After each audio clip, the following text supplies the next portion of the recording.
What I love about working on this show is it's constantly evolving and changing, and no one is fully good or bad.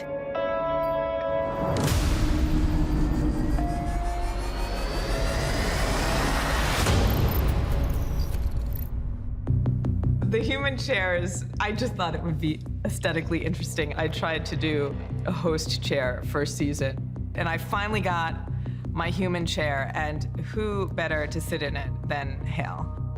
She's now like a god. She has no peers. The closest she has to a confidant is a host she made in the image of her nemesis.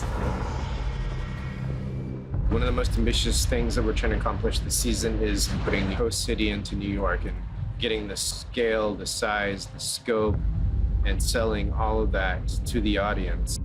John Carlos, our production designer, had the unenviable task of figuring out if the hosts built themselves their own environment, what that would look like.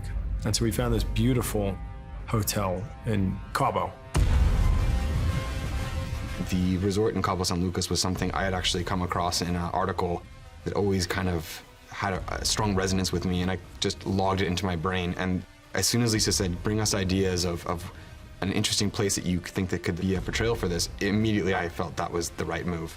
We really thought about how even architecture would change if governed by artificial creatures instead of humans, right? And so different shapes that weren't necessarily beholden to the traditional shapes of architecture would emerge.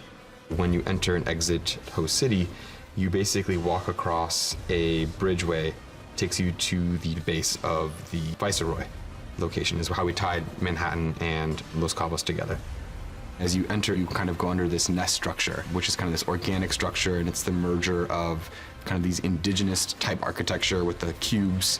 One of the hallmark design ideas from the beginning of the show has been very simple, very clean. And in a way, I think the hosts sort of, on a primordial level, kind of trying to recreate their first environments, right? The sort of sterile, clean nature of the lab in which they were made. We have Hale's tower that we're putting in the middle of Viceroy, and it's this big tower where she can look out onto Manhattan. In the middle of her tower is this giant speaker where she emits the deafening sound that controls the people who've been infected by the flies. The tower design you can kind of see here. At the bottom is one speaker cone, at the top is a second with a ring. The ring and the speaker cone at the top are reminiscent of the sound bars that you saw in the labs, the sound labs as we called them in episode 3. Throughout the season, you'll see this kind of conical shape repeated throughout the city as ways in which she is broadcasting the sounds that she controls humans with. There was a frequency at which the world vibrated. It caused joy, harmony. Dip below that frequency, chaos. Once again, the fiction in the show is not so fictional. They've broken down different frequencies in sounds, and when you're at church or you listen to these booming chords on an organ, they're working at a frequency that actually help to induce a state of euphoria in the human mind. So we are able to be puppeteered in beautiful ways and in terrible ways by so many things. The origins of Hale's control tower is the season 1 control map. Their idea of a circular room, whereas the walls were red before and the map was white, we did the opposite. So we did the white walls that were enveloped in kind of that organic web material. And then also the hologram was in the red. So it's in the same color palette, but the inverse, since it's now Hale's control. You're bleeding.